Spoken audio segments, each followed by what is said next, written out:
Major Quijana. Saan mo nakilala si Major Magsalos? Sa Your Honor, sa pagkakatanda ko po, sila po yung pinalitan namin sa DSOU. Your Honor. Sa DSOU. Apo, sila po yung pinalitan Sinong namin. nauna siya?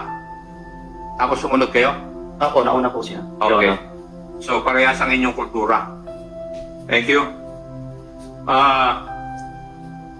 General Mariano, do you know the meaning of command responsibility? Yes, Mr. Chair. Paki-define nga rito sa body na ito what you understand by command responsibility. Command responsibility, Mr. Chair, after knowing that there is a lapses, a preferential lapses that had been made by of the personnel, you failed to take Where did you get that definition of command responsibility? Kaya pala nagkakaloko-loko at dinideny mo yung mga kalokohan ng yung mga bata. At sinasabi palagi, wala ka sa operation na yon. For your information, command responsibility means, General Nartates, a commander is responsible for whatever his unit does or fails to do. Would that be correct? That's absolutely correct, Yes. Your Honor. Yun ang definition ng command responsibility. Hindi yung mga lapses may gagawin ka. That's according to the book. Yes, Mr. Chair. Yes. Thank you. May I ask Napolcom, kasi preliminary ito eh. Pwede bang mangyari ngayon na pag na-transfer yung isang general sa isang region, dadalhin niya yung 24 na tao? I thought that was not supposed to be the case. PC Bernardo, please. Thank you, Your Honor. Your Honor, that has not been a policy approved by the NAPOLCOM.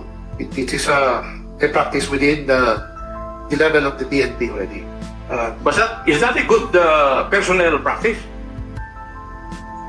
In response, Your Honor, it should not be the case. The commander should be able to galvanize unity and cohesiveness, notwithstanding where he will be assigned. The leadership trait should be able to spread far and wide in the command, not to bring his own men from where he came from, and he must be able to establish and earn the respect of the subordinate at all times, Your Honor. So, the policy, when I was still in the service or when the Honorable Busito was in the service, is still the present policy. Kasi kami, ang dala-dala namin yung driver eh. Yes, Your Honor, that should have been the case, Your Honor. Thank you. So, the IDM, please. Wala na naman yung IDM. General Nartates, will you please take note of that and inform the Chief PNP about this? Yes, Your Honor. Thank you. Is the representative of Espacio Hotel still here? Yes, sir. Kanina, tinanong po kayo tungkol doon sa pag-check-in ni Sergeant Democrito at saka si Tisder.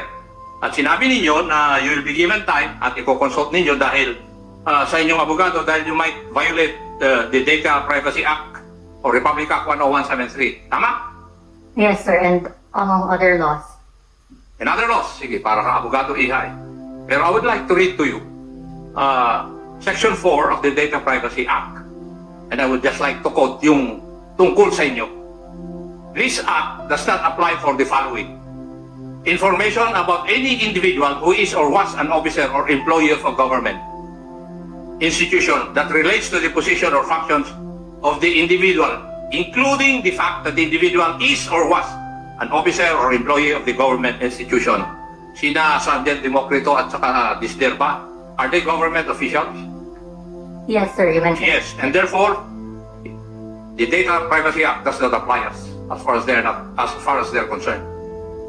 And you're supposed to give us the information that we need. Sir, as I've mentioned earlier, and you can confirm it with your staff, the Yeah. letter sent to us on yesterday did not contain any request for specific materials that were required from us. The letter just said that we are required to bring materials. So, with regard to House Bill and number, Resolution number. yes, resolution. I'm sorry. So we did not know what specific documents to bring, and also, as I mentioned earlier, our business is a hotel business, sir. So we are quite careful also as to releasing documents that might be used against us also by the other clients.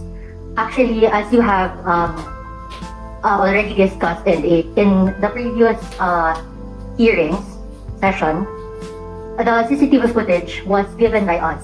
So, Yeah, if it was given by you, ang gusto lang namin malaman is anong oras at araw sila nag-check-in.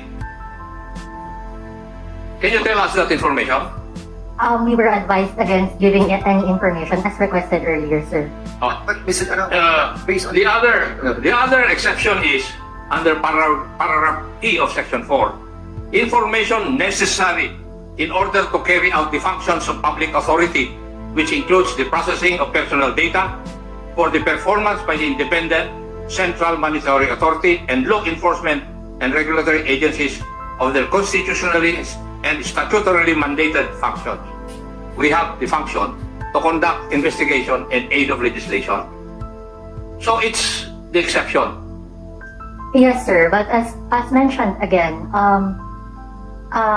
we have been cooperating the time that the police department requested us the CCTV, and now we are only requesting for you to give us time because specifically in the same law that you've read, sir, respectfully, you're requesting for us. It's like in a form of subpoena, right? Correct me if I'm wrong, but it's like subpoena ad testificandum or other forms of. If you will refuse to answer or provide the information that we need, we'll issue the subpoena testificandum. Yes, you may, sir. Actually, you have already mentioned that earlier, and we will wait for it because, as mentioned, we are also protecting the. You will wait for the subpoena to Sestecom? You mentioned that you will issue a subpoena, and Sinong nag-mention ako? yes, earlier. Wala akong nagsasalita eh. Congressman Acop sa attorney, I don't know your surname is it, but in accordance with the CCTV that we got, Yes. it was September 16. Kasi you submitted it to the PNP already eh. So there's no reason for us to issue a subpoena to Sestecom because you have submitted already the CCTV to them. So basically, what we were asking is to just to reconfirm yung pagpasok nila doon, which is September 16 ng gabi. Correct? Yes. Yun, okay. Go ahead. Sorry, sir. I just needed to protect also our rights. Thank you.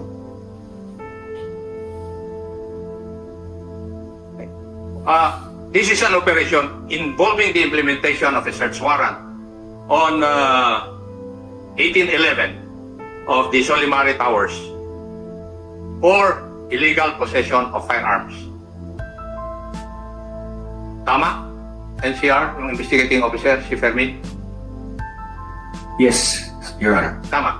And for them to do that, they have to secure a warrant, a search warrant. Yes, Your Honor. And they have two deponents. Tama? Yes, Your Honor. Now, may I ask General Santiago, sino po yung unang nilapitan ng dalawang deponents?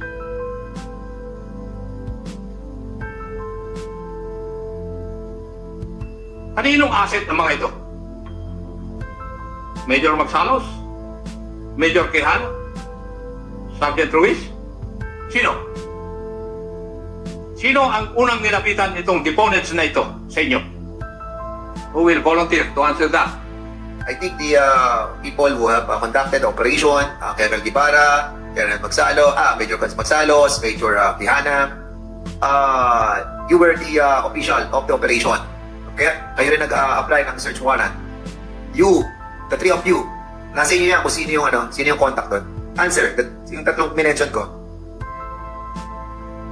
Mr. Chair, if I may. Colonel Guevara, please. On my part, Mr. Chair, it was just, I was just informed by Major Quijano regarding, Hindi mo sinasagot yung tanong ko. Huwag kang sumagot. I have the personal knowledge. Yun pala eh. Ikaw ang boss, hindi mo nga alam eh.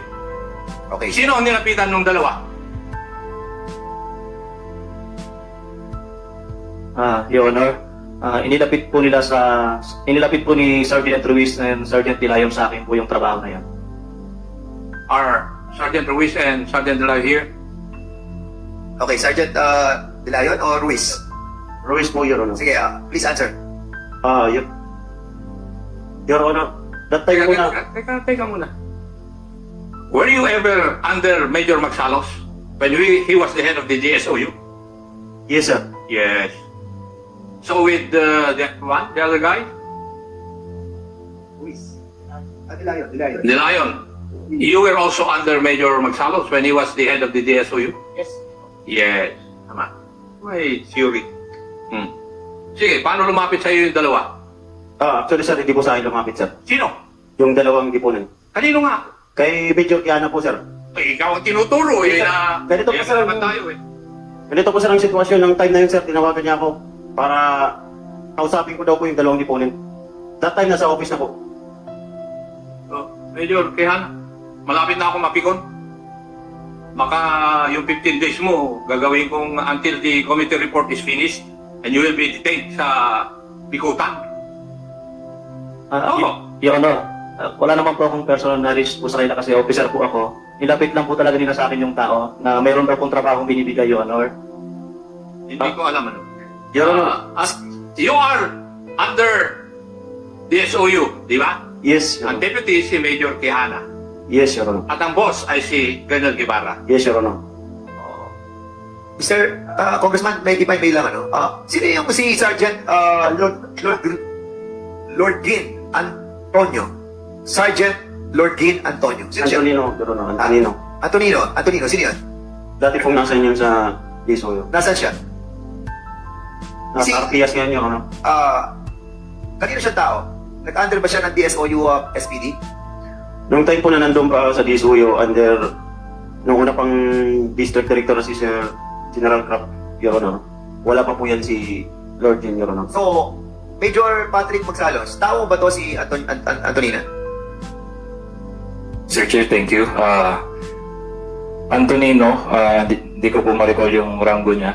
Sergeant. Sergeant Antonino, I never requested he to be assigned at DSOU. I have my own team. Pero ang tinatanong ko, hindi ko sila tinatanong kung nasa doon. Ang tinatanong ko, kung naging tao mo sa SPD. Yes, Your Honor. Oo, naging tao mo For, doon. I think, less than a week. Less than a week. Yes, Your Honor. If my recollection is right. And if my theory also, Congressman Ako will serves me right, ito ang may contact kay Rainier Macada sa kay Michael Demosha. Which in relation to the matrix that we have, I think, nagsimula to dito kay Antonino. Siguro, is still active in the PNP. General Nartates, active pa ba itong si Sergeant Lord Gin Antonino?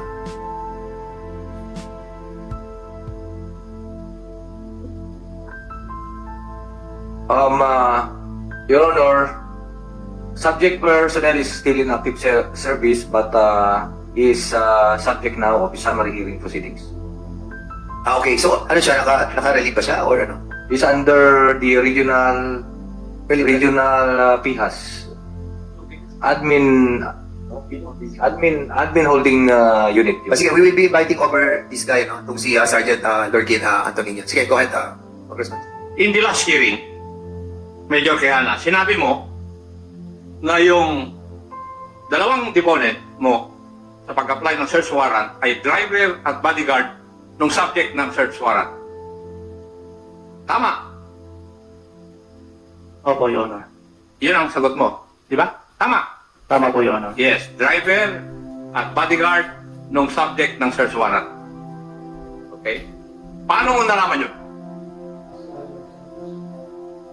Yun po yung sinabi nila, Your Honor, nung nag-a-apply, nung ginawa na po sila ng salaysay ng investigador, Your Honor.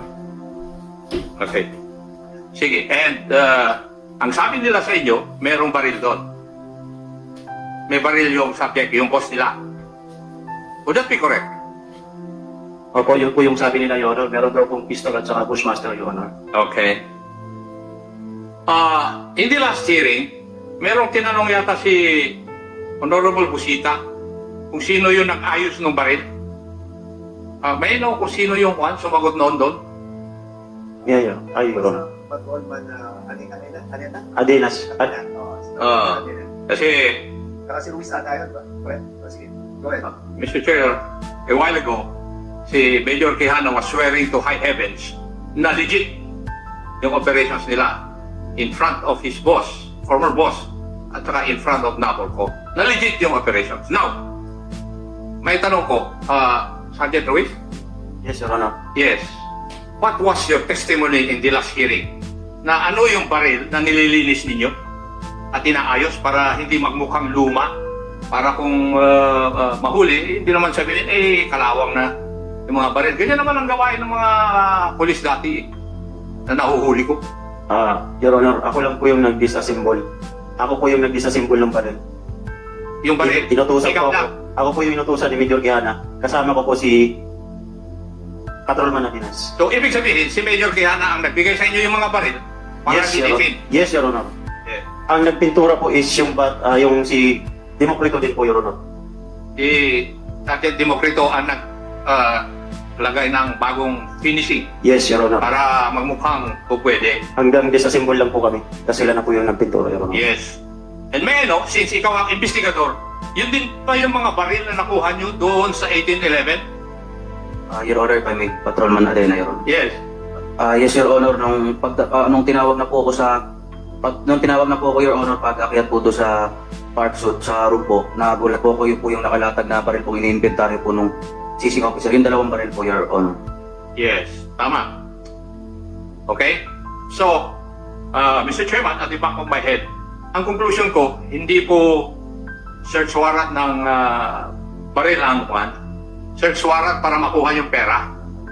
Kasi yun ang impormasyon na binigay at the back of my head nung driver at saka bodyguard. Dahil from July, August, and September, 4 na withdrawal na ginawa yung boss nung in-check na subject matter of your kwan search amounting to 64 million doon sa Okada. And I have a receipt of all those withdrawals. You want to show it, Congressman ako? Nandito sa cellphone ko. But I have here. No, You want to nandiyan pala in the public. But continue on your yes. questions. So, ibig sabihin, planted yung evidence. Tama yung investigation ng NCRPO na planted. Kasi from their investigation report, planted yung one.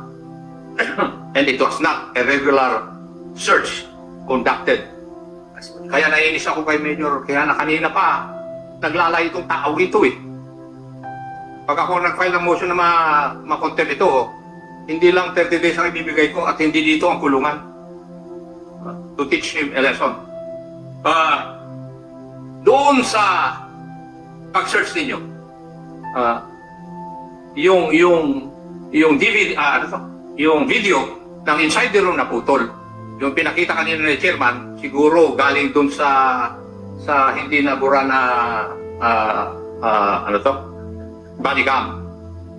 Yun ang kwan. But I have here a video doon sa hallway ng 18th floor. Pwede i-present ninyo? Para makita kung anong nangyari talaga doon. Check ako sa rin. Yung sinasabi mong withdrawal.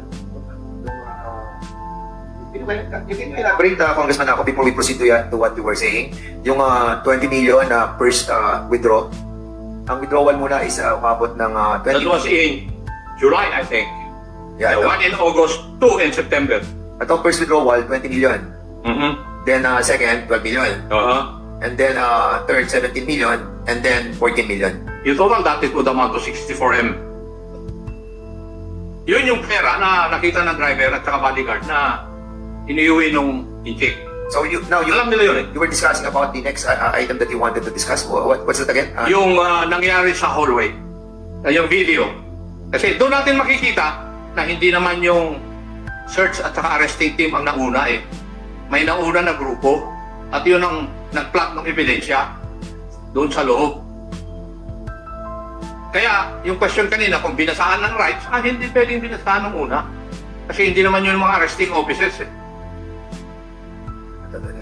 Sige, go ahead muna para. Yan ako muna. Ito yung video. Yan. Yan, okay. Go ahead, pal. Teka. Inukuha ko yung pan.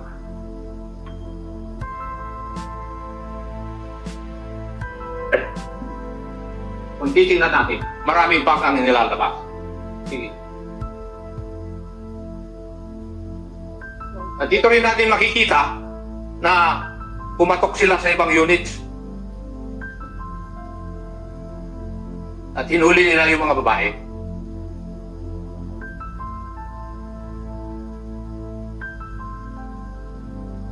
Makikita natin mamaya dyan yung mga karton ng pera na inilabas. And you will find out here na ang dami pang inilabas, not subject of the search warrant. Kasi ang search warrant, ang dadalhin mo lang sa korte at ilalabas, ay yung subject ng search warrant. Pero may mga laptop na inilabas.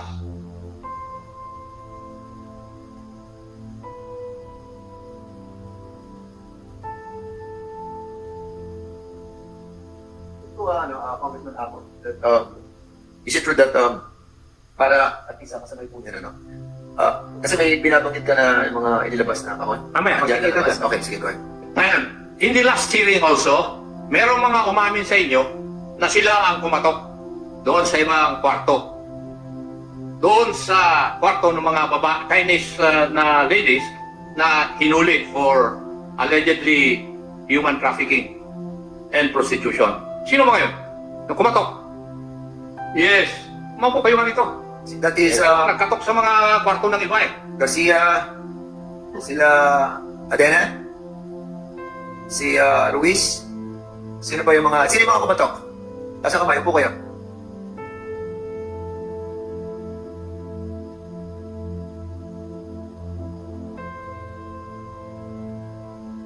Who is the most ranking among you? Sergeant Ito mga Garcia. kumatok? Sergeant Garcia. Ikaw ang isa sa kumatok? Maupo ka para ikaw ang tatanungin ko eh.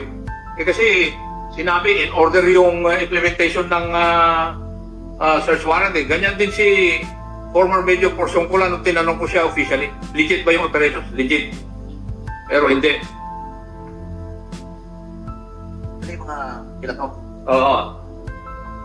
Itigil nyo nga muna dyan, ha? Sino ang nag-utos sa inyo para katukin yung ibang unit sa Solimare? Major Quijana, Your Honor. Yung ibang kumatok, sino ang nag-utos? Si PCMS Garcia. Garcia. Ha?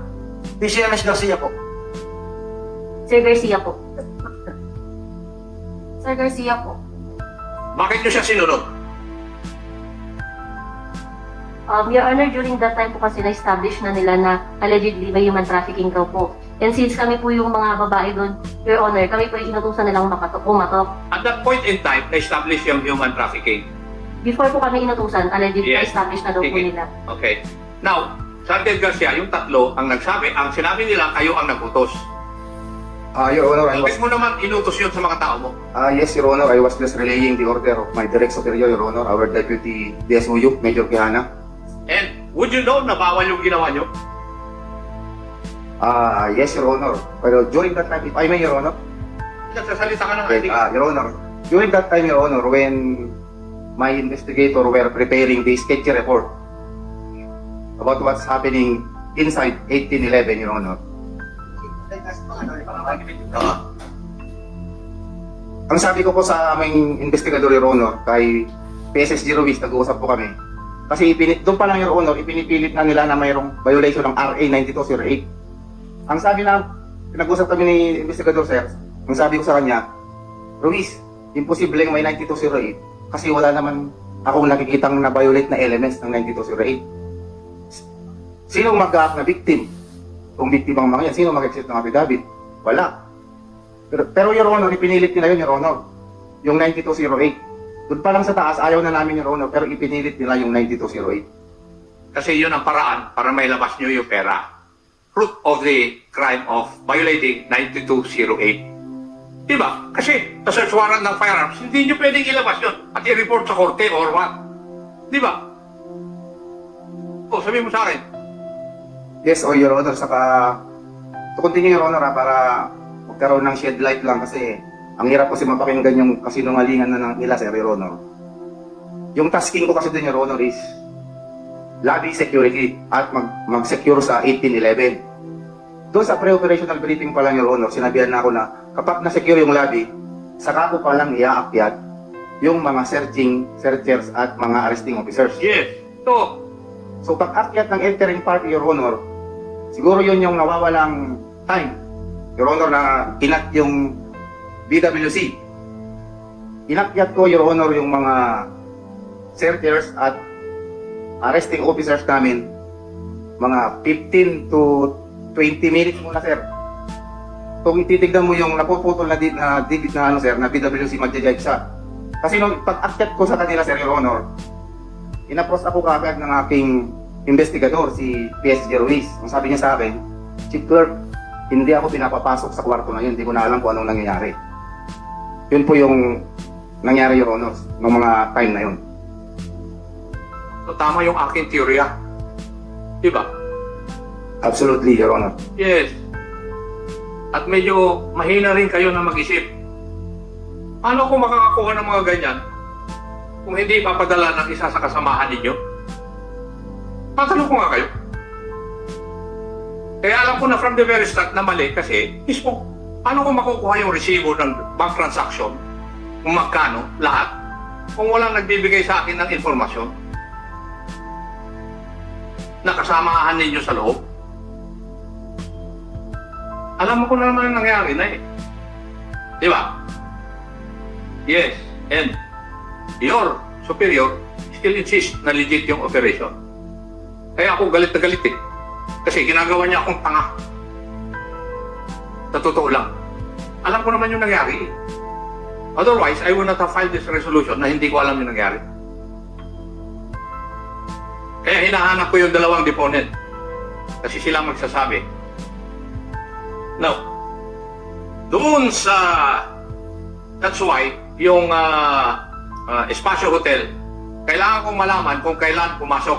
Sa video ba, Mr. Chair, anong araw sila pumasok? Ang espasyo, the CCTV that was submitted to the PNP, nung nag-request sila ng CCTV copy, lumalabas doon sa CCTV, September 16 ng gabi sila pumasok. Ang tanong ko dito, if I may, kasi doon sa video, makikita mo na yung dalawa, attorney, dire-diretso lang eh. Pag nakita mo yung CCTV nila, hindi na sila nag-check-in eh. And that's the reason why we wanted to find out from your office kung sino ang nag-book doon sa espasyo. Kasi it's very critical, para malaman natin kung sino yung mga sa member sila na nag-operate, Si Colonel Ibarra, si Colonel Quijana, si Major Quijana, si Major Magsalos. So we want to see, Kasi sinabi nila, sila nag-check-in eh. Pero kung titignan mo dito sa video, hindi sila nag-check-in. Dire-diretso na sila pumasok. So, ibig sabihin, may nag-book na. Ano na to, kumbaga, pre-plan na. Okay? So, tell us.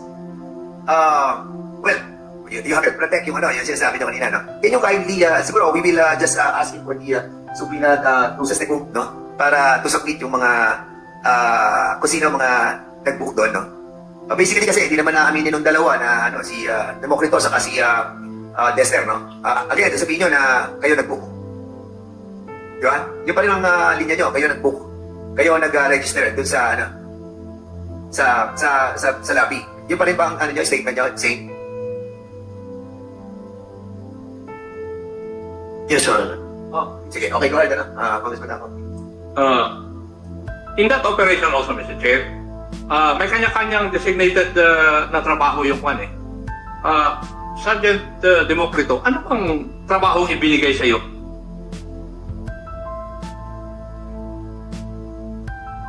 Saan po, Your Honor? Ha? Saan trabaho po, Your Honor? Ano? Search? Kwan? Perimeter security? Or what? Isa po ako kasama dun sa assault team sa pagpasok po doon, Your Honor. And then, nag-perimeter na po. Would you agree, Colonel Fermin? Ikaw ang investigador, di ba? And what did you find out? Pursuant to the organization that they presented during your investigation. Your Honor, based on the document with regards to their designation on that particular operation, Sergeant Democrito was designated as a perimeter security. Yes, perimeter security. Bago, pakita ko lang yung yung sasabi natin a while ago. Yeah. Sa espasyo na, kung saan Sige. yung dalawa ay si Dexter saka si Democrito ay pumasok sila sa Espasyo Hotel. Dire-diretso, hindi na sila nag-register, hindi na sila nag-book. Dire-diretso na sila sa from the car, tapos diretso sa lobby, dumiretso na sila taas. In other words, pagbabasihan mo to, nakapag-check na sila. Okay, go ahead, go ahead. Thank you. Ituloy nyo nga yung kwan. Para makita nila yung kwan. Yung boxes. Kung ano yung mga inilabas-labas niya sa dami which were not covered by the search warrant.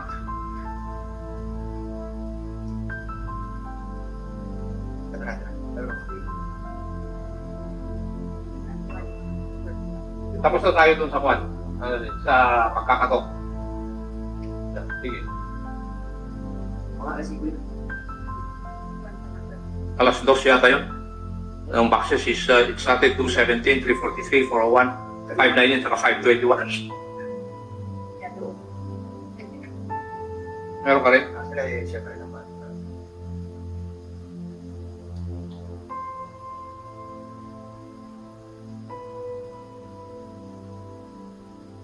Hindi labas na yung mga boxes. Ano ba ata sila? Sino ba? Ano ba?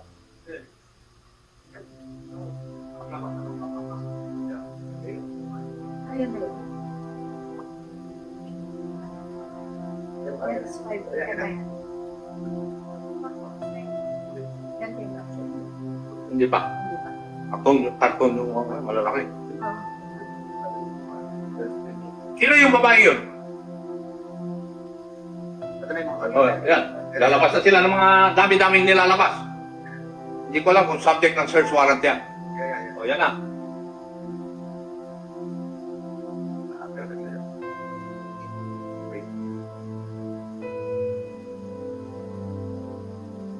Ano yung malaking karton ko? Apat yun, apat yung kwan.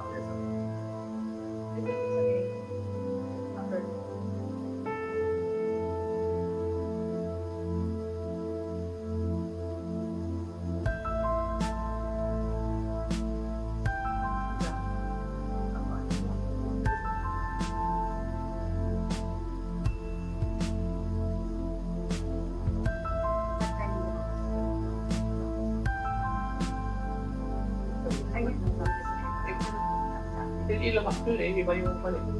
Sa basement yan. Gusto mo muna yan. Hindi ka naman nakasikres dun eh.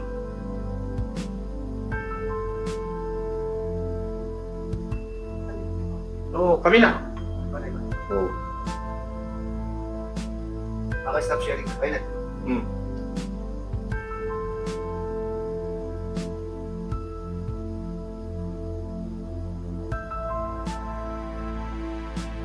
Kasi ito, kumpleto. Kasi hindi nyo naputol yung video recording. Ang pinaputol nyo, yun nasa loob. Pero sa hallway, hindi nakalimutan nyo na pinaputol. Kaya recorded.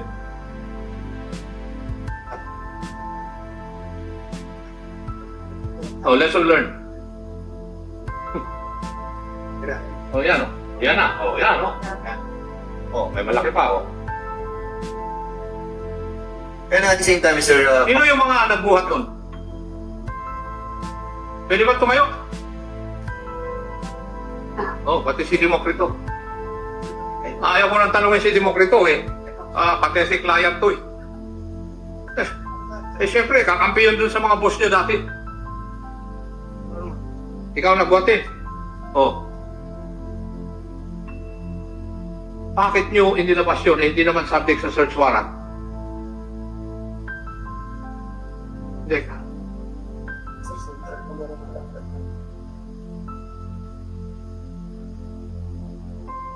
Your Honor, sumunod lang po kami sa superior po namin. Eh, yung iba? Yes. Your Honor, ang utos po sa amin, hindi pa po tapos kasi nun yung inventory. Pinababa po sa amin yung mga box po. At ang sabi po sa amin is, consumable goods daw po yun. Ang nagsabi po nun sa amin si Police Major Kiana po. And, naniwala po ba kayo na puro consumable goods yun? Iyo. Base po dun sa... Naniwala ka ba? Noon na po. sinabi? Hindi po. Yung isa, naniwala ka rin? Wala po kasi akong idea, Your Honor, kung ano po yung yung sumunod lang po kami sa utos po.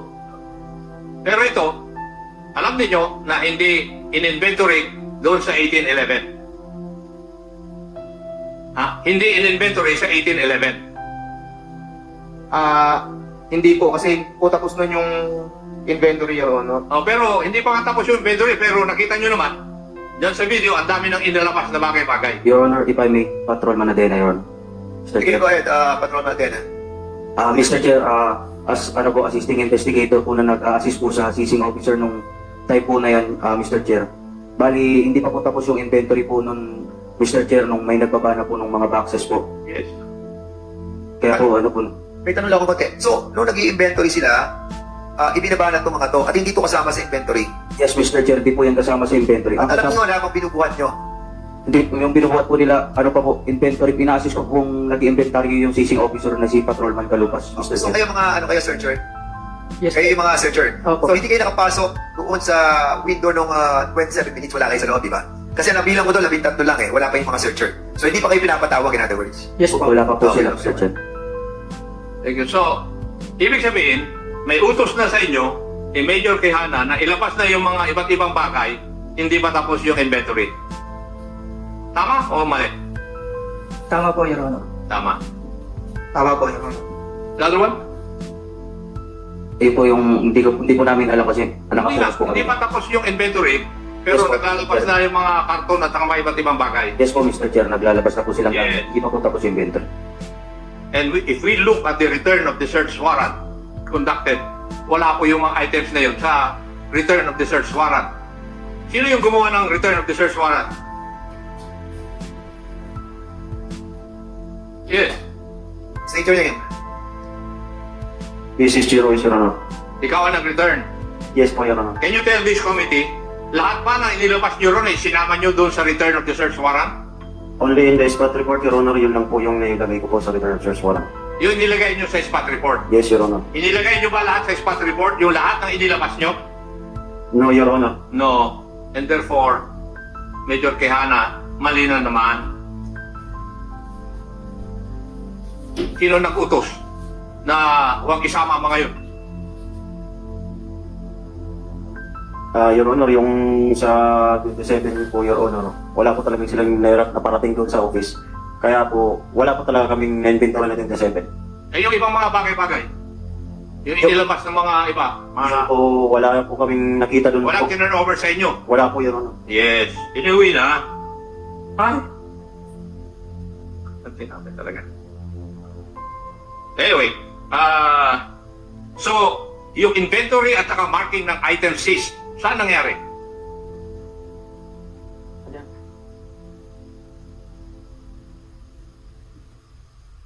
Sorry, Mr. Chair. Hindi, saan nangyari yung inventory of all seized items? Nangyari po yung inventory seize items po doon po sa room po na nakita po kanina sa CCTV, Mr. Chair. Except for the 18. 27 million. Except for the 27 million, Mr. Chair. At saka yung mga inilabas ng iba't ibang kasamaan nyo. Yes, Mr. Chair. Yes. Okay. Well, pero na-furnishan nyo ba yung owner ng 1811 dun sa result ng inventory nyo pursuant to the law? Hindi rin. No, Mr. Chair. Basahin niyo kasi yung rules of court. Rule 128. Para makita ninyo na dapat meron kayong responsibilidad na bigyan ng kopya ng seized items ninyo dun sa search yung owner or occupant ng sinerch nyo na lugar. Okay? Yes, Mr. Chair. Lesson learned. Now, could you please submit, do you have a copy of the search warrant? None, Mr. Chair. No. May I ask Major Quijana and Colonel Guevara, when are you supposed to implement a search warrant? If you know your law and you know your job. It is it is only based on the Mr. Chair, sa No. any time of day and night, Mr. Chair. Any time off? Day and night, Mr. Chair. The night? Day and night? Day and night. Are you sure of that? And based also the specifics search No, based are you on sure of that you can implement the search warrant anytime, day and night? Yes, Mr. Chair. How about you, Major Quijana? What is your answer to my question? Yes, Your Honor. Anong yes? Day and night po, Your Honor. Day and night. Are you aware of Rule 126, Section 9? of the rules of court? No, Your Honor. No? Eh, yung attorney ng Kwan, ng Espacio Hotel. You're not aware of it? Yes, kasi hindi mo trabaho. Pero itong mga pulis na ito, trabaho nila na mag-implement ng search warrant. Rule 126, Section 9. The warrant must direct that it be served in the daytime unless the affidavit asserts that the property is on the person or in the place ordered to be searched, in which case a direction may be inserted that it be served at any time of the day or night. Kaya ako pinasasubmit yung kopya ng search warrant. Kung meron naka-insert doon that you can serve it any time of the day and of the night. Now, night is defined as the period of time from sunset to sunrise, pursuant to Article 13 of the New Civil Code, as amended by Section 31, Chapter 8 of the Administrative Code of 1987.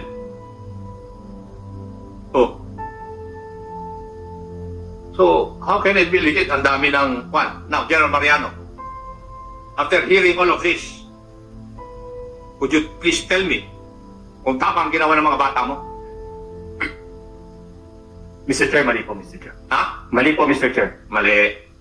Meron ka rin ba pagkakamali?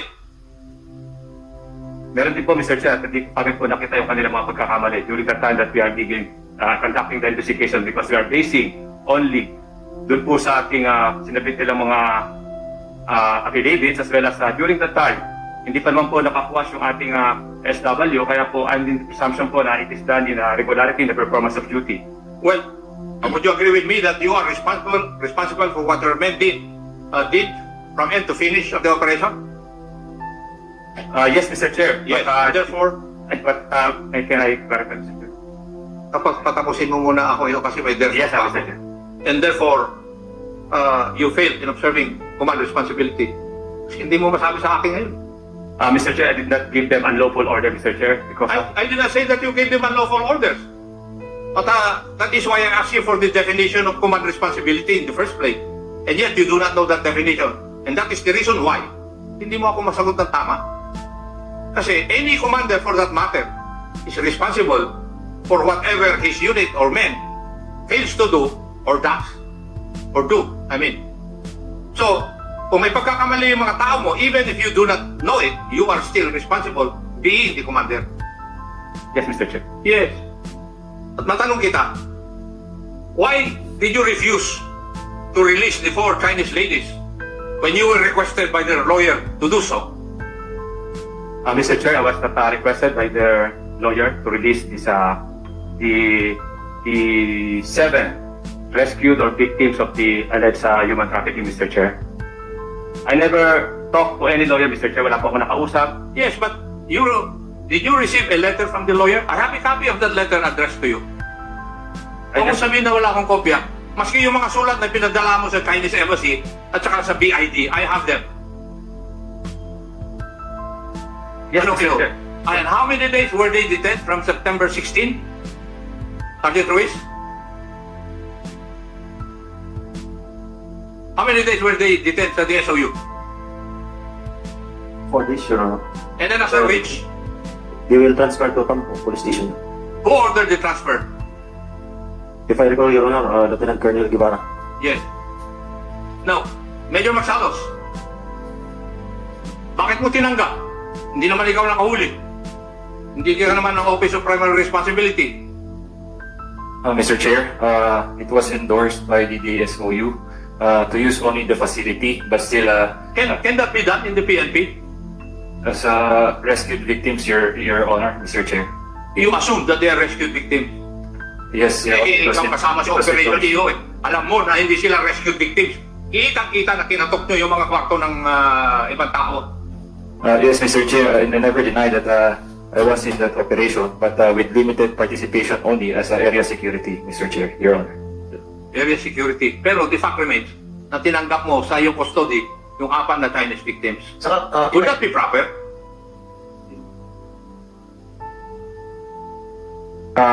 Yes, Your Honor, I accepted the endorsement from the Yes, DSOU. tanong ko. Kasi alam na namin na tinanggap mo dahil nandun sila eh. But is that proper?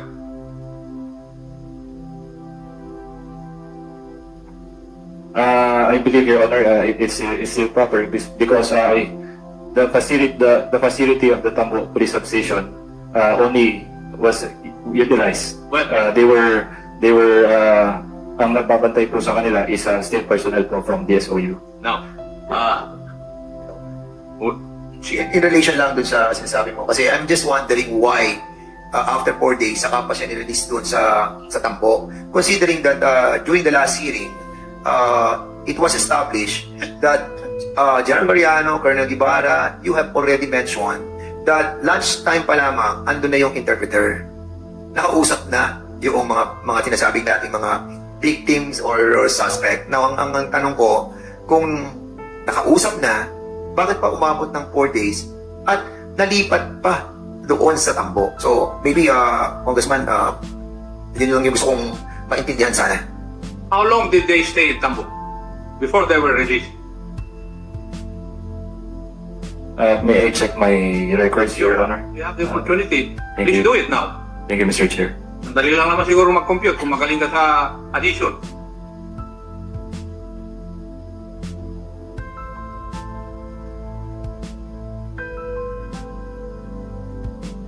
When were they released? Anybody who knows when they were released? Sino ang nag-release? Kasi doon tayo pupunta. September 30. 2 weeks ba? Umabot sila ng 2 weeks? Your Honor, yung pag-release po is sa Tambo Police Station na po nangyari po. Kaya kayo release. Anong date? September 30? Wala na po kami idea, Your Honor, hindi po kami napupunta doon. Oh, yung station commander na tanungin natin. Alam to ni ano, hindi magsalos eh. Magsalos. Ano naman hindi mo alam? Di ba nasa custody niyo yung parang, hindi, sabi niyo nga, victim nga eh. So kung victim yun, nasa special room sila, victim pa sila eh. No, pero, hindi mo alam na meron kang special guest na nandun sa loob ng departamento mo. Na syempre nakikita mo yung kung nasa conference, saan mo nilagay? Mr. Chair, I was not the one who's deciding kung saan po siya Hindi ilalagay. di pa sa Tambo. Yes, Mr. O Chair. di ba, jurisdiction mo yun. Ha? Yes, Mr. Chair. Sa mga nilagay sa Tambo, yung mga guest na yun, mga victims. Sa office po sa Soler, Mr. Chair. Doon nila sila nilagay sa Soler? Yes, Mr. Chair, my office Is that po the procedure? sa Soler. Is that the procedure? In relation to this, yung trafficking, at sa mga trafficking na to, ha? It is being released sa DSWD o kaya sa, hindi dapat sa Soler. Then my question is, Ang dami niya naman pera para dali sa Soler. how many days na nandun? Kasi you're being charged for arbitrary detention. Titignan ko kung tama. Yes, Mr. Chair. Ilan araw sa'yo? They were released September 30. So from September 16, September 30, matter of 14 days? Tama? I just checking sir kung kailan po na-endorse kasi I don't have the records. After right 4 days, sabi nila kasi nakakulong ng 4 days sa DSOU eh. So 10 araw dyan sa iyo kasi 4 days sa kanila. Congressman ako ito para maging sigurado. Ito yung pinal sa Ombudsman. The police eventually released us on September 30, 2023 upon the knowledge of the filing of the petition for writ habeas Habeas corpus corpus, before the yes. Trinidad Regional Trial Court. So, nirelease nyo sila September 30, 2023. In other words, they were under your custody, Southern Police District for 14 days. September 16 to September 30 without any complaint being filed. Tama? Sergeant Luis, di ba tama yun? Yes, Your Honor. And in that law that you mentioned, 92-03, anti-trafficking, dapat may complaint, di ba? Yes, Your And Honor. the complaint must emanate from the victims themselves, their relatives, di ba? Yes, Your Honor. Yes. So wala kayong basis na i-detain sila because there was no complaint. And that is precisely the reason why your district director was looking for a means na ma-justify yung detention.